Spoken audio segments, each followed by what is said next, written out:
Zelensky serait finalement prêt à céder les territoires déjà occupés par la Russie en échange d'une paix. Ce plan gèlerait la ligne de front actuelle et laisserait à la Russie le contrôle de certaines parties de Lugansk, Donetsk, Zaporozhia, Kherson, ainsi que de la Crimée, offrant à Moscou ce que l'OTAN jurait ne jamais reconnaître.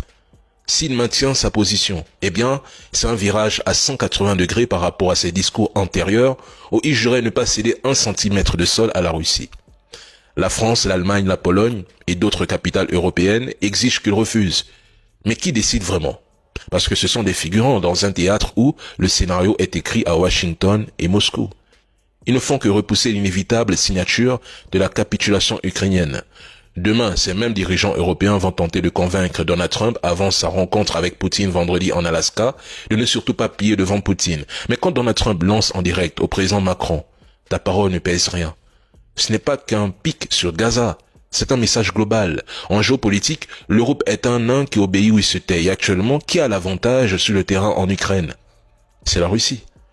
Trump a désormais la main sur le sort de l'Ukraine. Et ça, l'Europe refuse de le reconnaître.